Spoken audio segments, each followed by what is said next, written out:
sports than Matt Tiff. Had brain surgery and a brain tumor removed this season, earlier this summer. Not that long ago. And he is back in the truck and racing for the first time since that surgery here this weekend here at Chicagoland. And this team has really hit its stride, obviously, with the big win with Moffitt, second at Bristol. So it's got to feel good for Matt to come back and hop in that Scott Zipadelli prepared truck and go out there and know that he's going to have a chance to do something special. And that's one thing I like about social media, because Matt Tiff kept us updated throughout his ordeal on what was going on. And just so happy to see him down in the garage area this weekend. He said as he ran lap after lap after lap in a go-kart and then did a couple of late model tests, he never once felt ill for being in the car as it related to his surgery. He said he felt good from the get-go, and that's what gave him the confidence to be able to come out here and do it again. And that was a darn good lap. Yeah, darn good lap, too. He picked up over a tenth of a second from what he did in round number 1. Riding on board with Daniel Hemrick. As we told you a moment ago, 7th in points. His chances of making the chase are very good. Some really unusual things would have to happen for that not to work out in his favor. Watch him work through these bumps. See the truck bounce around a bit through there, but his hands are steady. So that's a good, well set up truck, because, man, out here, Phil, looking at the trucks from the outside, they're bouncing all over the place. But all that energy wasn't transferred to the driver. So that means it's set up good, and Hemrick runs the exact same time Tiff did. The exact, to the 1,000th of a second. How about that? 30.86. 860 for both those trucks. And here's Christopher Bell. Ran the ARCA race last night. Also won the ARCA race at Salem a week ago during the off week after the road course event at Canada. He swept the ARCA Racing Series events at Salem this year, won both of them. Had a good, strong top 5 finish again last night. Went to Canada and had a strong finish up there after some issues in qualifying, and team did a nice job of repairing the truck. He runs about a half a tenth slower than our 2 fastest guys so far. And that's still a half a tenth better than what he ran in that first round. So all these guys so far have been able to find a little bit more speed. And we talked to Christopher Bell's crew chief, Jerry Baxter, this afternoon before qualifying. Said they were really happy with their truck in race trim. Here's Bell's teammate, William Byron. He's the overall points leader in the truck series. 5 wins this season for the rookie William Byron, just 18 years old. Such an impressive rookie season. Has signed with Hendrick Motorsports, and he'll run for Junior Motorsports next season in the Xfinity Series as Byron puts the fastest time on the board, and it's a good one at a 30.82. Yeah, every single one of our 4 qualifiers has gone faster than it did in first round. We know the crew chiefs are pretty sharp. They're able to make some minor adjustments on these trucks. Again, they're running wide open. You might think, how can they go faster out there when they ran wide open the first time?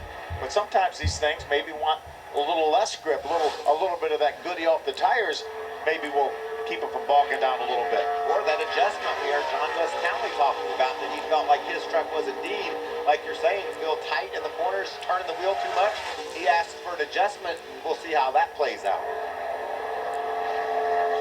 Looking pretty good for Ben Kennedy to go to the top, and he does at a 30.77. That's 7/1000 of a second slower than our track record. Wow. Is that Weber Grills on that truck? They got a store here in Chicago. Certainly is. I'll get a little lunch at the Weber Grill store. Look at the 41, the next to roll. That's Ben Rhodes. That brand new truck out of the Thor Sport stable. This truck was one of those trucks that was all set and ready to go, and then they had that fire at the Thor Sport race shop, and this truck got destroyed. Put it back together again, rebuild it, and it makes its debut here this weekend. Kevin Bellacourt, crew chief for that team, and one of the guys that worked so hard around the Thor Sports shop. This truck could have tasted victory lane earlier this season, Phil. Last lap accident at at Kansas, while battling for the lead. That's how close he was to punching his ticket into the chase. He'll have to get it done here in Chicago, and obviously he's got a really fast truck. Next to qualify will be the 18 of Kyle Busch, a 4-time winner in the Truck Series here at Chicagoland.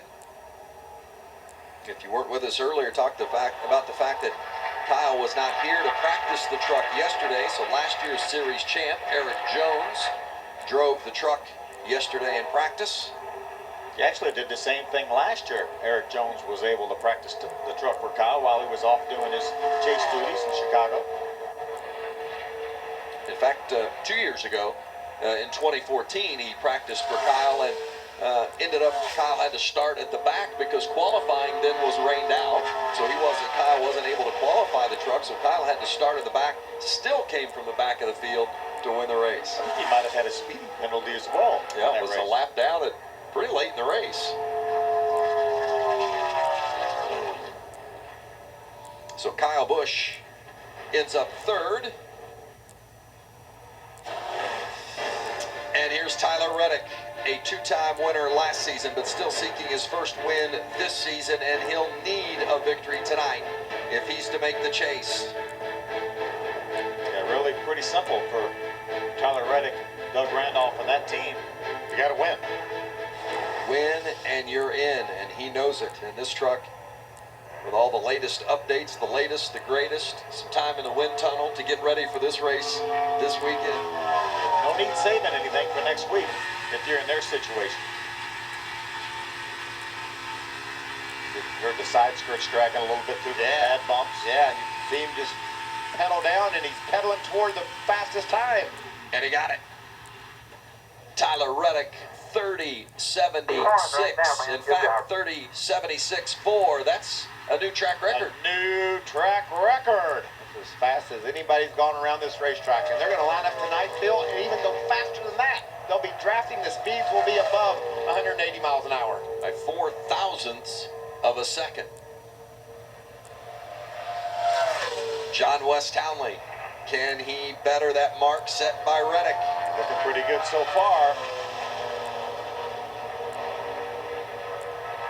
You heard Townley say he was going to free that truck up. He needed to be freer in the turns. Wow, look at this lap. Impressive. John West Townley, now the fastest, and betters that track record. Wow. 30.70. 0.06 better than what Reddick put on the board. Check in with Hermie. When I came over pit, while you were on the point, so don't blame it on me. They knocked you back to third. I'm not the bad luck, but fast truck for you guys this weekend. I'm blaming you.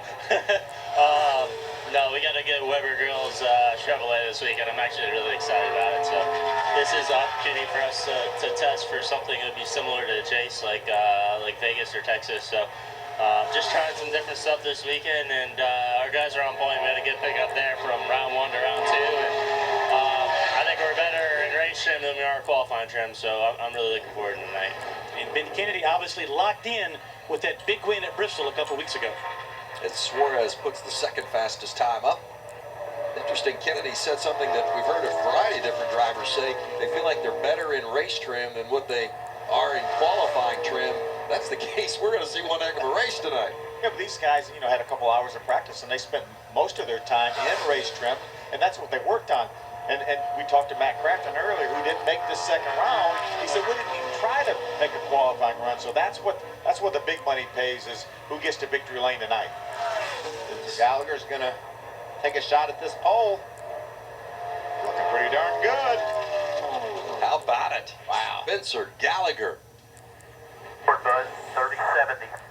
How about that? Inside of 30.70, in fact, at a 30.65, and that's a new track record. Track record. Jeff Hensley's watch was a little bit slow. Usually crew chiefs have fast stopwatches. That Wisteria rocket is now on the pole. I don't like lavender missile. No, I don't think. I'm not sure if Spencer knows what color that is. Right. Really. We'll rename it. Yes. Wisteria rocket. Absolutely. Here's Timothy Peters. He posted the fastest time in round 1, but he's got some work to do if he's to better Spencer Gallagher. He's not that far off. He lost a little bit of ground there in 3 and 4, though. Looks like it's not going to happen for Timothy. So Timothy Peters is going to slot in the 5th position. Still a very respectable starting spot. But how about Spencer Gallagher with the track record in earning pole position, the first career pole for Gallagher.